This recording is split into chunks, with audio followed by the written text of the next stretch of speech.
As a young woman slowly grows weaker, a murder investigation gains strength.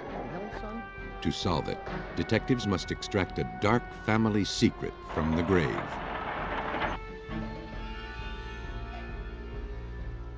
A tight circle of friends contracts as, one by one, its members die mysteriously. The circumstances are suspicious, but there's little evidence of murder.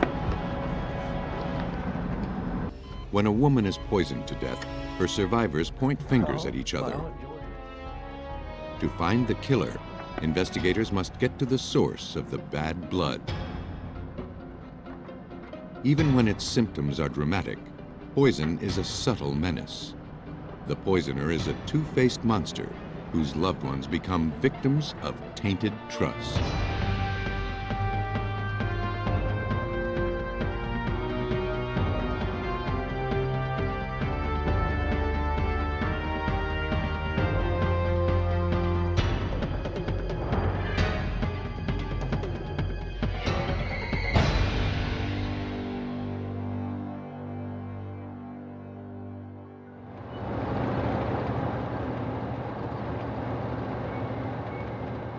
On September 19, 1979, Marie Hilly rushed to the University of Alabama Hospital in Birmingham.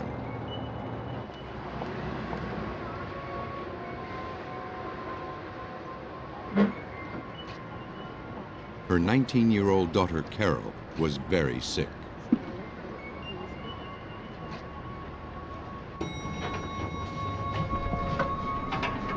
For the past 5 months, she'd suffered severe vomiting, stomach cramps, a deteriorating nervous system, and paralysis in her legs. Her hands became clawed and nearly useless. Marie, a widow who doted on her only daughter, was frantic to find a cure for Carol's grave illness.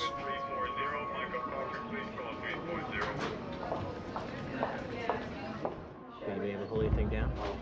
Yeah. Good. After months of shuttling Carol from doctor to doctor, seldom leaving her bedside, Marie was at the end of her rope. Doctors told her that Carol might have a virus or some other condition, but she'd yet to get a clear diagnosis about what was crippling her daughter. Carol's illness was taking its toll on Marie as well. Marie Hilly. I'm Marie Hilly. On Carol's first day at the University of Alabama Hospital, a plainclothes police officer came looking for Marie. Yes, what can I do for you? He asked if he could speak to her in private. To tell you the truth, I don't really want to talk to you about right here. Be right back, Carol. Carol's mounting medical bills were wreaking havoc with Marie's finances. A bank and a furniture store in nearby Anniston filed complaints against her for passing bad checks. The officer served Marie with an arrest warrant. He was taking her to jail. Not wanting to alarm her daughter, Marie made up a story about why she had to leave. Carol had no knowledge of her mom's arrest. The next day, when Carol couldn't reach her mother, she called her Aunt Frida, who came to see her and tell her about Marie.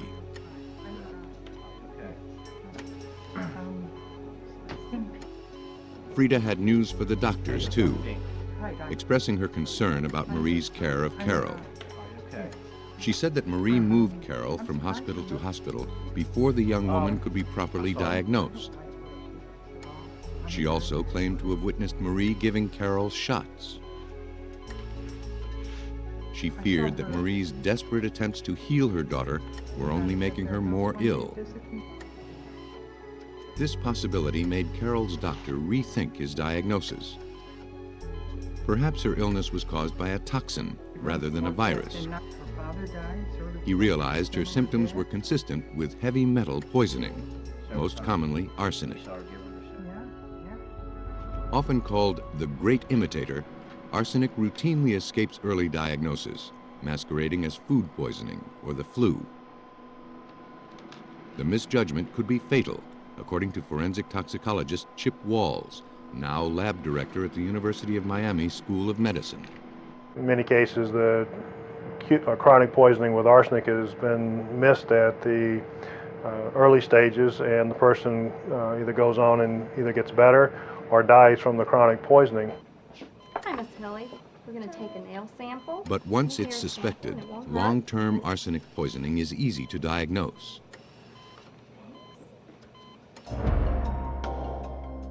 Carol's fingernails displayed the broad white lines called Mees lines that signal the presence of arsenic in the bloodstream for longer than 6 weeks. Following up on this crucial discovery, nail and hair samples were sent to the lab to determine the extent of her poisoning. That would help determine the source of her exposure and how long she'd been exposed. The samples are carefully weighed before they're put into what's called a digesting flask. Nitric and sulfuric acid are mixed with the sample and heated.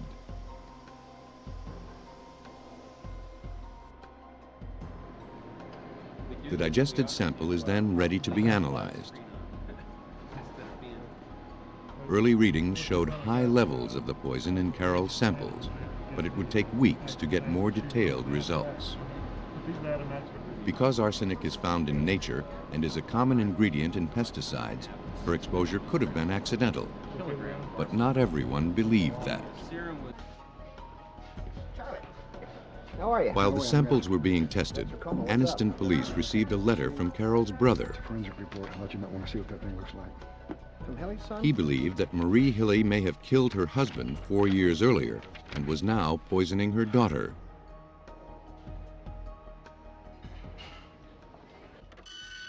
Lieutenant Gary Carroll, now chief investigator, went to speak with Carol Hilly. During the interview, Carol had outlined a number of events that had occurred to her beginning sometime, I think, in mid-April of 1979. Carol explained that within a month she'd endured 2 hospital stays. She enjoyed a brief recovery until does August, your mother when her illness administer took a the turn for the prescriptions worse. that your doctor gives you? She told detectives that the change occurred just after she moved from her mother's house to her own apartment. Pete, I brought you something to drink. Thanks. Though Carol looked forward to living alone, Marie practically moved in with her from the very first day, keeping house and doing most of the cooking. So much. Carol, honey, we're ready to go. Within days, she fell seriously ill, suffering from nausea and severe cramps. Marie rushed her to a hospital where she stayed for a week. But when doctors offered no quick solution, Marie abruptly moved Carol to another hospital.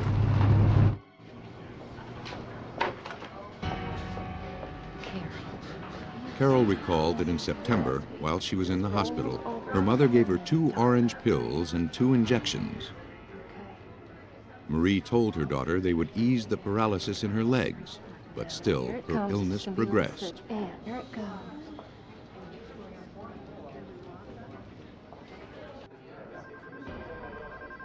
Marie Hilly's behavior prompted Lieutenant Carroll to request the police file on her. He knew that she had been a victim of a series of strange events ever since her husband died. Carroll hoped the files might reveal some pattern. Back in 1977, our police department had received numerous complaints from Marie Hilly regarding vandalisms, harassing phone calls, burglaries, fires, and etc. Many things going on at her residence.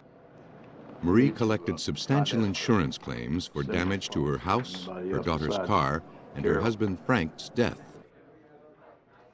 Seeing a possible motive, Lieutenant Carroll looked into the status of Carol Hilly's life insurance. Written with the offhand. Call the coroner about this. Marie was the beneficiary, but the policy had lapsed. I'll meet with you tomorrow. According to the insurance company, Marie had made several desperate attempts to have it reinstated, but every one of her checks bounced. Yeah. Following up on the letter sent by Carol Hilly's brother, Lieutenant Carroll received a copy of Frank Hilly's medical records. Frank and Marie Hilly appeared to be an average happy couple. They were married for 25 years and raised 2 children, Mike and Carol.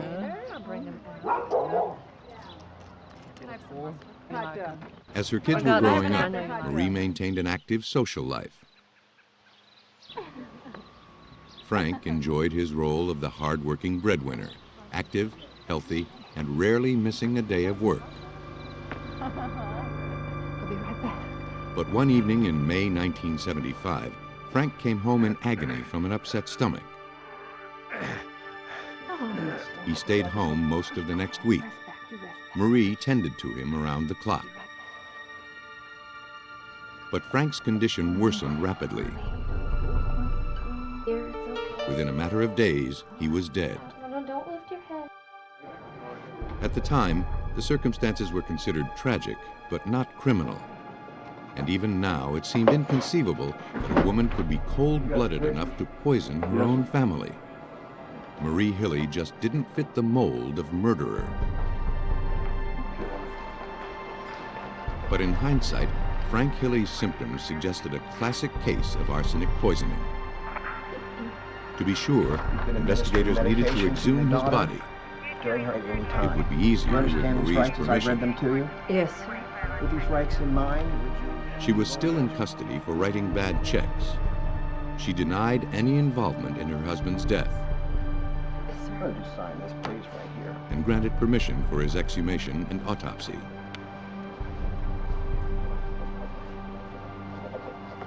The person at the hospital? When asked about Carol, she denied poisoning her or even giving her medication.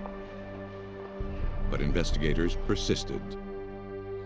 Finally, upon being confronted about having given Carol shots, she finally admitted that she did give Carol some shots. She says she got, it was some medication she got from a nurse who worked at one of the hospitals. Case in, please.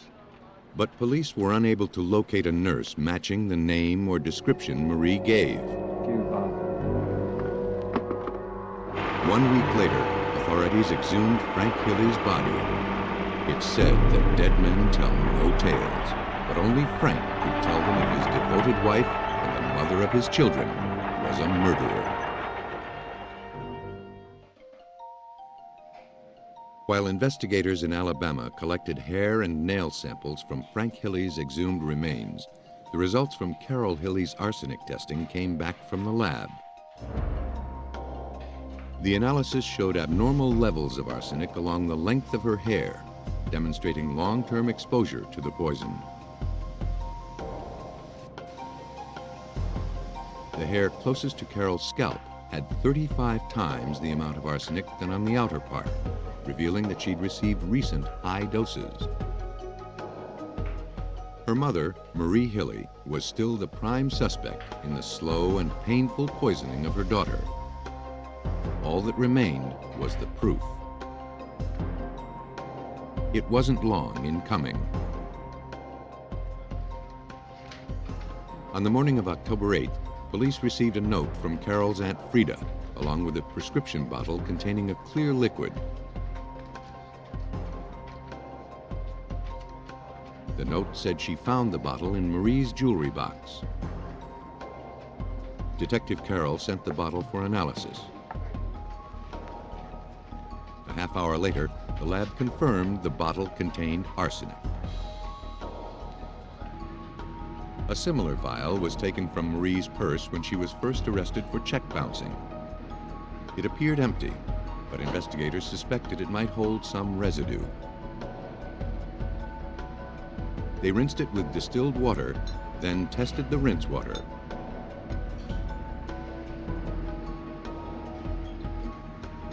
Once again, they found arsenic. Mrs. Hilly, you're under arrest for the attempted murder of your daughter. On October 9, 1979, Marie Hilly was served with warrants You have the charging right her to with remain attempting to silent, poison Carol. Not make any statement at all.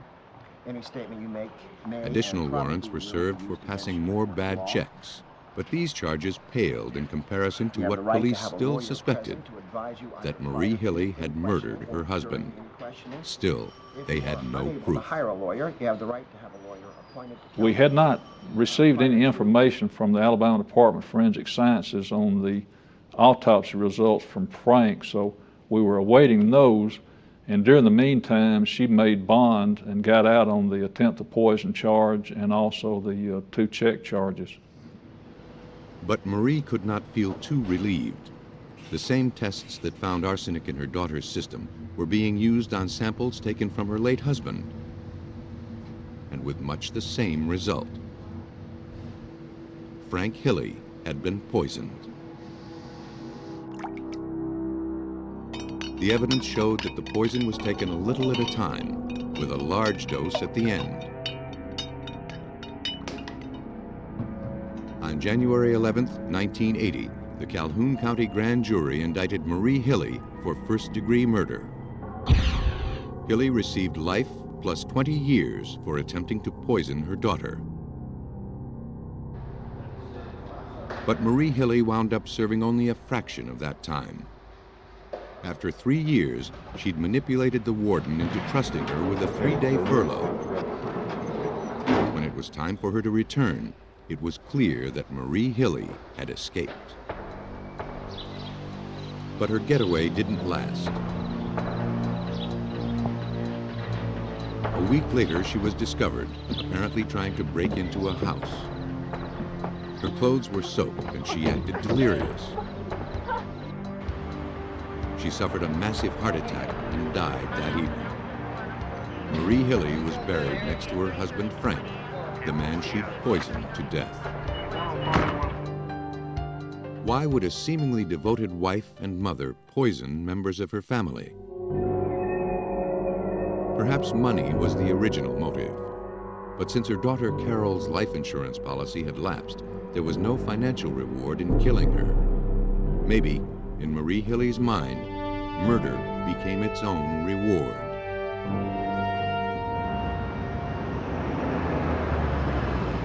In that regard, she wasn't alone. On the afternoon of June 28, 1987, Carrie Middleton answered a call to check on 30-year-old Lisa K. Chandler in Odessa, Texas. Lisa had been seriously depressed, and her friends were concerned.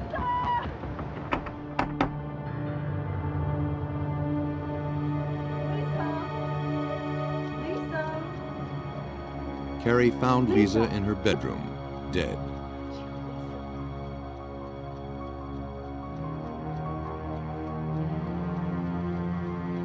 She ran to phone the police, not to call in a suicide, but to report a murder.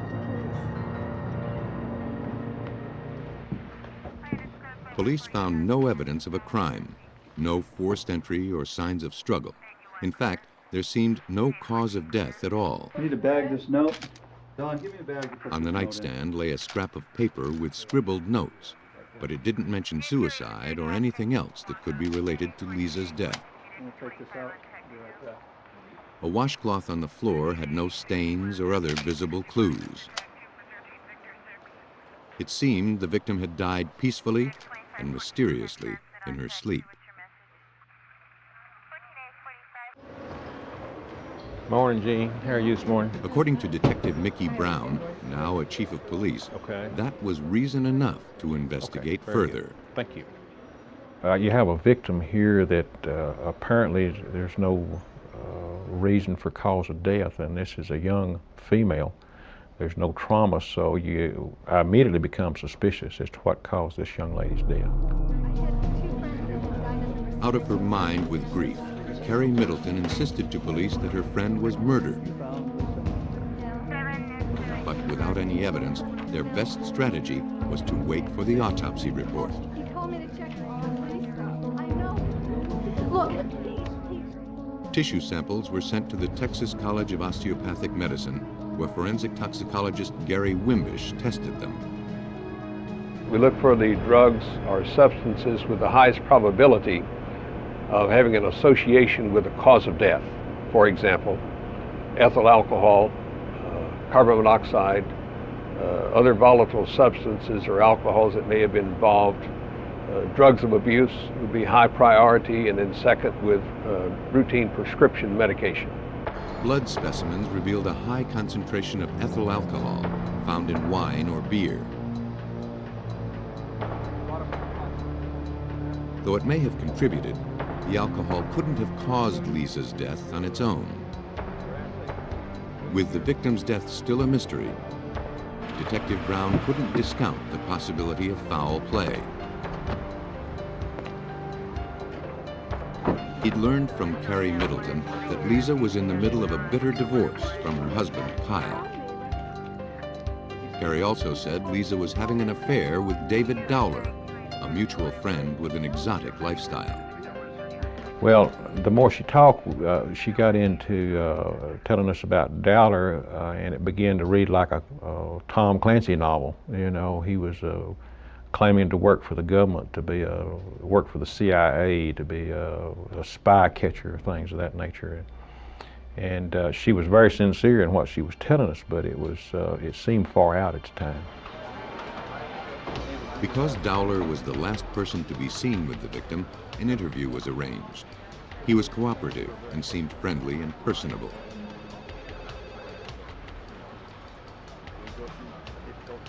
Dowler claimed Carrie was mistaken about his work for the CIA. But he did share the opinion that Lisa Chandler was a victim of foul play. He also had an idea who her killer was, Kyle Chandler, Lisa's husband. He said Kyle was furious that she was cheating on him. Good morning. Kyle Chandler was next on the list to be interviewed. Fearing he was the prime suspect in his wife's death, Chandler brought his lawyer with him. Kyle also felt that Lisa was murdered, but he pointed the finger back at his accuser, David Dowler. The names of your closest friends that you and Lisa had? Juan, how are you? Hi, Juan. Kyle Chandler portrayed Dowler as an unusual man with a sinister edge. He owned and operated a one-hour photo shop, but claimed that was only a cover for his real job as a CIA agent. As a government insider, Dowler claimed he knew in advance which friends were in danger. He seemed to be right. According to Kyle Chandler, Dowler knew more than he was letting on about the death of Lisa Chandler and the unexplained deaths of two of their other friends.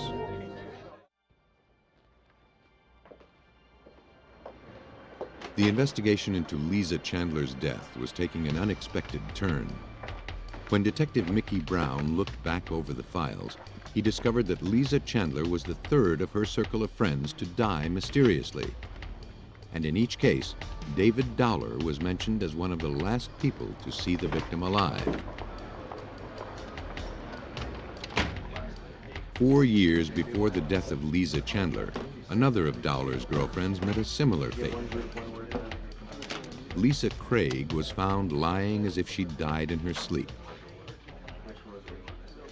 There were no signs of forced entry into her home, nor any signs of trauma on her body. The only suspicious things were notes scribbled in the margins of her Bible. Craig believed someone wanted to kill her.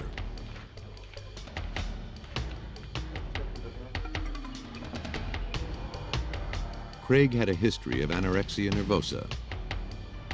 An autopsy found no other evidence, so the medical examiner concluded she died as a result of that condition. However, since there was no specific cause of death, he left her file open and saved her tissue samples. Hi, ma'am. How are you today? 3 years later, the next to die was Dowler's business partner, Juan Casillas. After Dowler was laid off from his job at an oil company, he and Casillas opened a photo store together.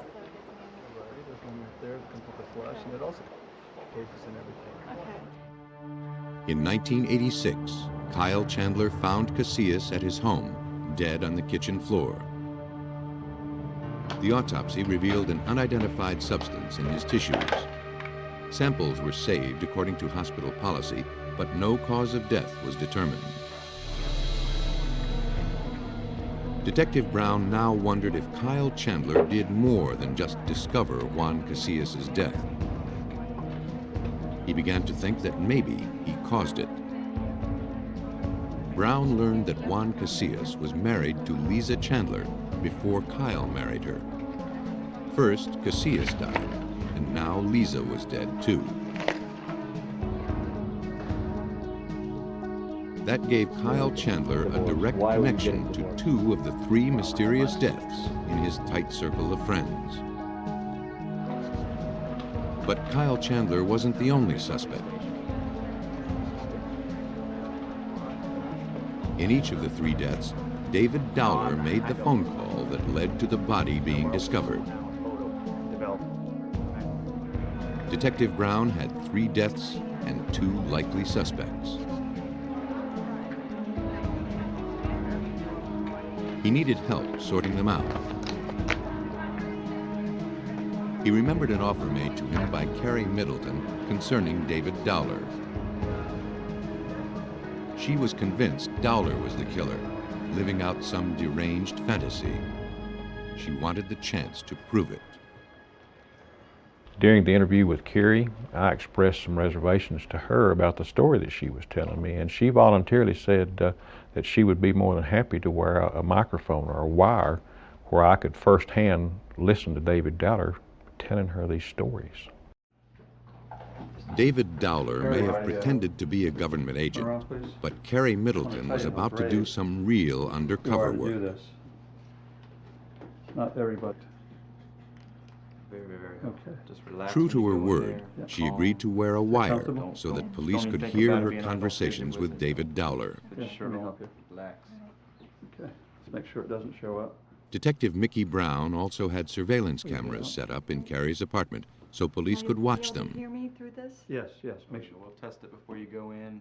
Put a couple buttons in so it doesn't. Brown knew that time spent here would either help the investigation or take him down the entirely wrong road. We're all set. We had a total of 16 hours of recordings on him on about 3 occasions. He totally dominated the conversations. He talked constantly. Most of the talk was idle banter. But in one of these conversations, he described how to murder someone by putting chloroform in their car ventilation. Then he outlined a likely method the killer would have used to kill Lisa Chandler with chloroform. Dowler offered detailed descriptions of how Lisa Craig and Juan Casillas were probably murdered using cyanide. And he told Carrie he was afraid she might be next. These were either the veiled confessions of a mad serial killer, the ramblings of a man desperate for attention, or both.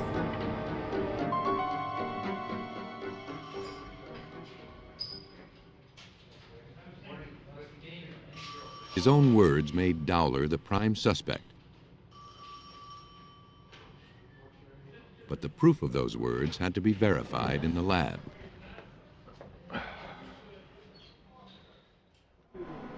Tissue samples from Lisa Craig and Juan Casillas were sent to Gary Wimbish to test for cyanide. The test that we employed to assay for the cyanide actually is a testing protocol that is not ancient, but certainly has been around for a while, called a Conway diffusion cell. It's a simple device that holds a blood sample in one compartment, a trapping solution in the center, and sulfuric acid on the other side. The container is then sealed and rotated so that the blood and acid mix. The acid releases the cyanide from the blood in its gaseous form, which is then trapped by the solution in the center compartment. The solution changes color to indicate how much cyanide is present.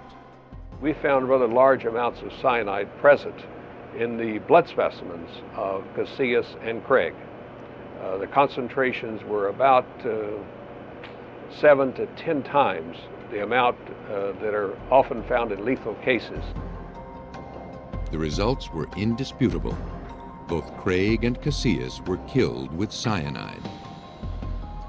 To test Lisa Chandler, Wimbish used a gas chromatograph to detect traces of chloroform. A microscopic tissue sample was placed into the apparatus, which was calibrated to show the unique spectroscopic fingerprint of chlorine compounds. This is the internal standard, and this is where The test revealed that Lisa Chandler had enough chloroform in her system to kill 7 people. All right, good. Unmasked by his own incessant conversation, the real David Dowler was finally revealed. And then once we verified through the post-mortem and the toxicology results that this was in fact how the victims had died, we knew then that we had our predator. We knew who we had then. David Dowler wasn't a concerned friend or a government agent, but a very sick and dangerous serial killer. Armed with the toxicology reports and information gathered from surveillance, Detective Brown secured a warrant for Dowler's residence. But he wasn't through yet. He wanted to be sure he had enough to win this case. He hoped for a confession, if not to police, then to Carrie Middleton. We decided to tape one more conversation to try to obtain as much evidence as possible. By going through with another meeting, Brown was using his key witness as live bait for a known killer. Carrie was putting her life on the line. By now, Dowler might have suspected she was talking to police. Even with officers just outside, she'd be on her own if Dowler moved in quickly with a knife or gun. As an extra precaution, Detective Brown wired Carrie's entire home and had additional police standing by just in case. That evening, when Dowler came to Carrie's home, the two spoke amiably at first, concentrating on small talk. Then, Dowler began talking about how the police were bungling the investigation into Lisa Chandler's death. He mentioned that he kept a pistol in his car, and once again told Carrie that she was in danger. Then, he suddenly announced he had to leave for a moment, that he'd be right back.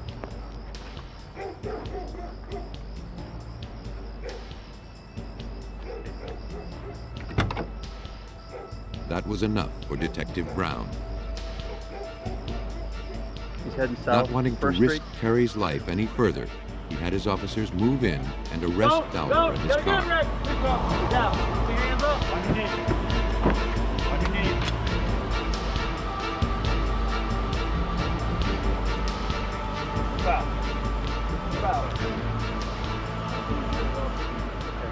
From the evidence retrieved at the scene, Detective Brown may have acted just in time. We arrested Dowler shortly after he left the witness's residence, and we found in his possession a pistol, a silencer, ammunition. We also found some lockpick sets and ski mask that he had. These suspicious articles couldn't begin to suggest the vast and deadly arsenal Dowler had at his disposal. At his house, detectives uncovered explosives, blasting caps, crude eavesdropping equipment, more homemade gun silencers, and chemicals used to make explosives and poison. The police needed a truck to haul it all away.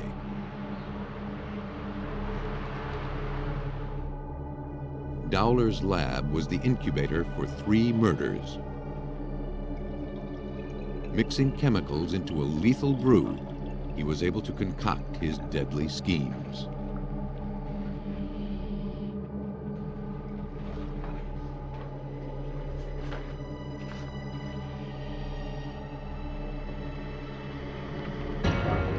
He denied killing Lisa Chandler and told investigators he was only trying to help her. I want you to be honest about what's really bothering me. First, he said he had her write down questions about their relationship. Then he said he would help her find a hypnotic state by pouring chloroform into a washcloth that was covering her face. According to Dowler, she would then be able to answer her own questions with her subconscious. Get comfortable.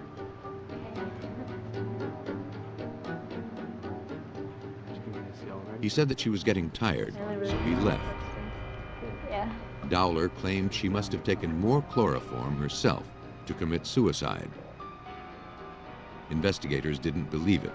No bottle of chloroform was found at the scene. The forensics report also proved Dowler's story couldn't be true. That couldn't have happened because when Dr. Wimbish did the toxicology, she had 7 times the toxic amount in her system, and she would have been sound asleep long before she could have self-administered that much chloroform to her. Dowler had administered the fatal dose. He may have lived a fantasy life as a secret agent, but he played the real-life role of murderer. In January 1988, David Dowler was sentenced to life in prison for the death of Lisa Chandler. Because he received the highest possible penalty, he was not tried for the other 2 murders he is suspected of. David Dowler killed for the sake of killing. In Little Rock, Arkansas, investigators found that poison was just one part of a killer's elaborate master plan.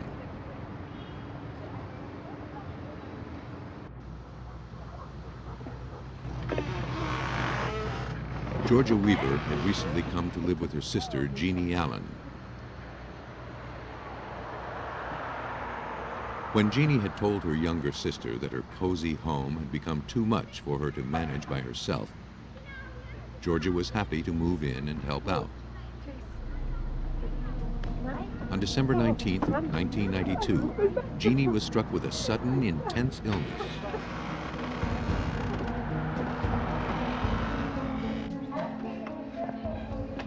Georgia, who also felt ill, rushed her sister to the hospital. For 2 weeks, doctors puzzled over the root of her symptoms, thinking it might be food poisoning. When her condition worsened, they ordered tests for heavy metal poisoning. The results showed Jeannie had nearly 20 times the normal amount of arsenic in her system. Intentionally or by accident, Jeannie Allen was being poisoned. Jeannie's son, Jerry Allen, reacted to the news by going to the police. He was certain his mother's poisoning was no accident. He told them that the situation wasn't always so rosy between his mother and his aunt, Georgia Weaver.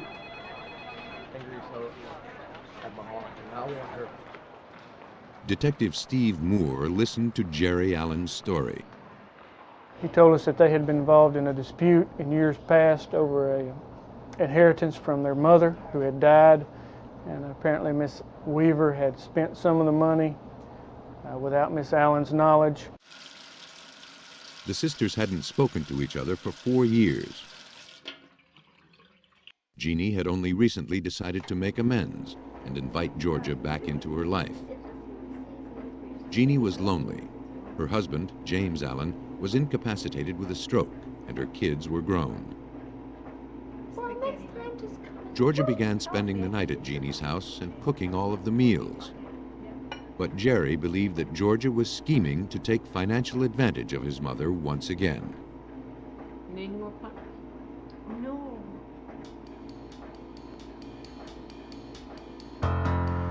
3 months before Jeannie fell ill, Jerry confronted Georgia at his mother's house, triggering a tremendous argument. Georgia called the police to have Jerry removed from the premises. Bad blood clearly flowed within the family, but there was little to link it with Jeannie's current condition. When Jerry Allen first came to us, we were concerned about, were we getting in the middle of a family squabble? Was there really a crime here? Was there really something we needed to be involved in? But 2 days after Jerry filed his report, Jeannie Allen died from arsenic poisoning. Now the police had to get involved. Though it was still uncertain if Jeannie's poisoning was intentional, the death needed to be investigated. Police began by interviewing Jeannie's friends and family members. Thank you. Certainly. Something to eat? No, thank you. One of the first was Georgia Weaver. All right, what can I help you with? Cordial and friendly, her anger rose when she talked about her nephew, Jerry Allen. Oh, I don't have arsenic in the Georgia told police that Jerry resented her because Jeannie trusted her more. She claimed that if anyone poisoned Jeannie, it would be Jerry, who was jockeying to gain control of Jeannie Allen's money. Investigators now had 2 suspects, and yet they weren't even certain a crime had been committed. Before they could determine that, they had to determine how long Jeannie Allen had been exposed to the arsenic and how she had consumed it. To find out if Jeannie Allen had been intentionally poisoned, investigators examined her hair. The arsenic leaves a record along the growing strands. The hair samples are cut into segments, then wrapped securely in a paper form that establishes the chain of evidence. Because plastic bags could contaminate biological samples, labs use paper wrapping. Each segment is individually tested for arsenic.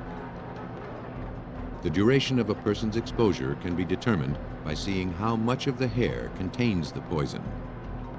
According to criminalist Gary Lawrence, it is not uncommon to find arsenic in any hair sample. Most people have a normal background level of arsenic within the body, and if they receive from some form an amount of arsenic that's abnormal to the body, I think the system has a way of working some of that out. If the arsenic were in the environment, investigators would expect to find minute traces along the length of the hair. If the poison were administered intentionally, it would usually appear as one big dose on the portion of hair closest to the scalp. I don't believe it's very easy to hide arsenic poisoning. It can be done, but again, even when you get up to the long-term dosages, even at low levels, the buildup of the arsenic within the body is eventually going to show up. The report showed normal trace levels of arsenic along most of the length of the hair. But on the segment closest to the scalp, the hair contained 13 times the normal amount of the poison. The results suggested that Jeannie Allen's death was no accident. Now let's get everything out of this closet. To find the source of the arsenic, police conducted a search of her house and confiscated all of the food and medicine they could find. About 100 items in all. At the Arkansas State Crime Lab, each sample was bombarded with X-rays in a technique called X-ray fluorescence.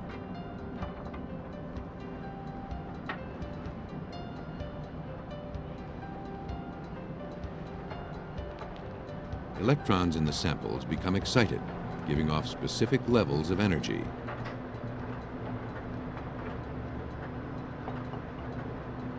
The lab looked for energy levels characteristic of arsenic.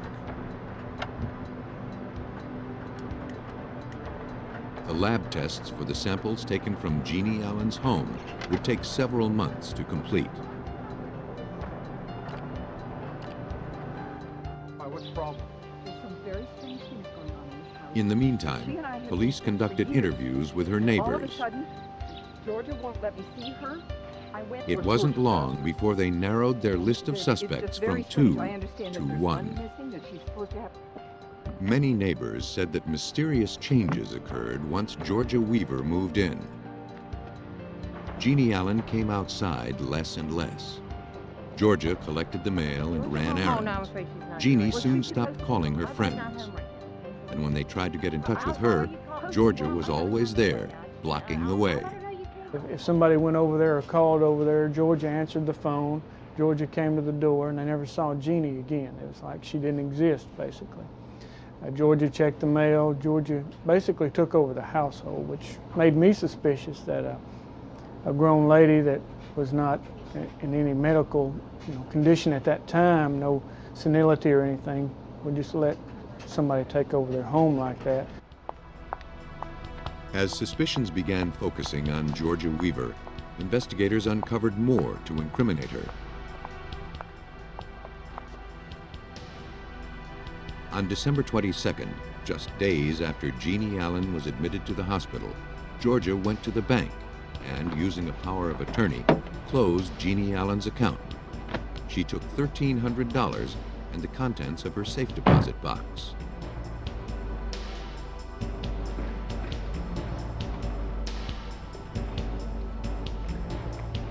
Georgia was arrested at her job in a local motel. In her possession was about $1,000, Jeannie Allen's car, a credit card, and her power of attorney.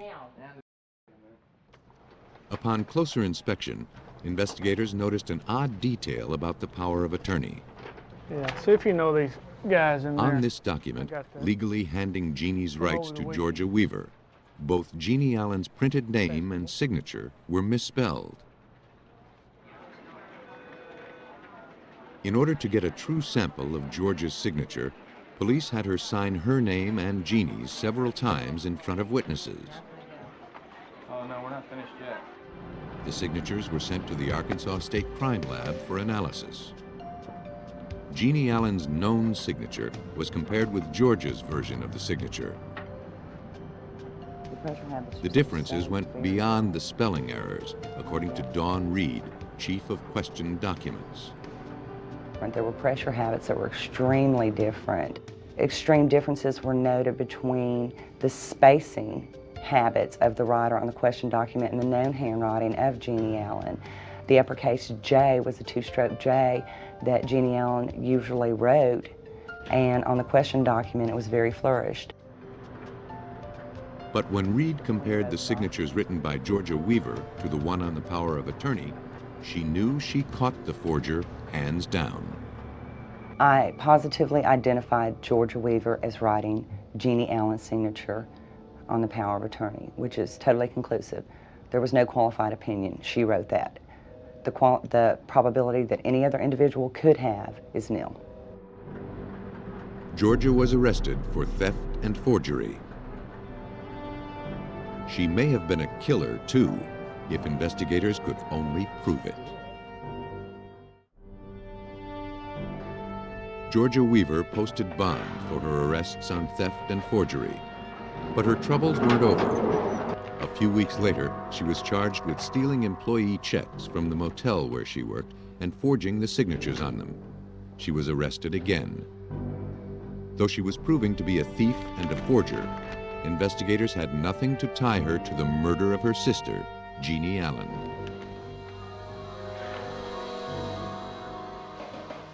Then, a co-worker reported finding a bottle of rat poison hidden where Georgia always kept her purse. It wasn't a brand the motel used.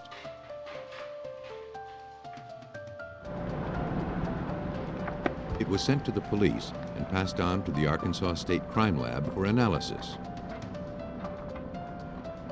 The active ingredient was arsenic. This evidence, tangible but circumstantial, was the first to link Georgia to the poison. Now, investigators needed to link the source of the poison to her sister.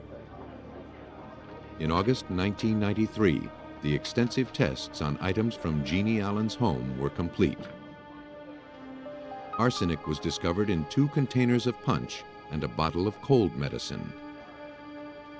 The link was established.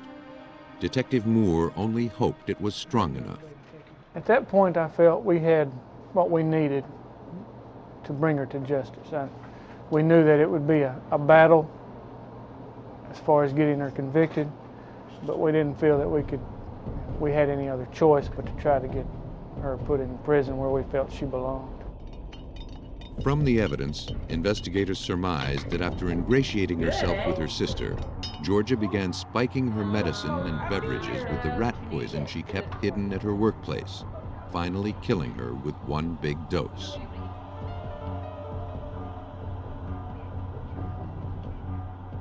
On May 4th, 1994, Georgia Weaver was convicted of the capital murder of her sister, Jeannie Allen.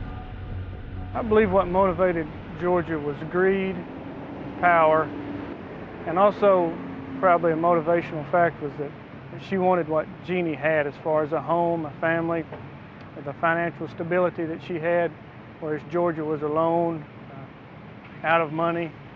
And I believe that maybe that she saw that's the only way she could get what that had was to take this route. But the route she took proved to be a dead end. Georgia Weaver was sentenced to life in prison with no parole and is currently serving at the Arkansas Department of Corrections. The act of poisoning begins with a simple premise. The poisoner believes he can hide his guilt behind a mask of concern. But time and again, forensics has proven this premise false.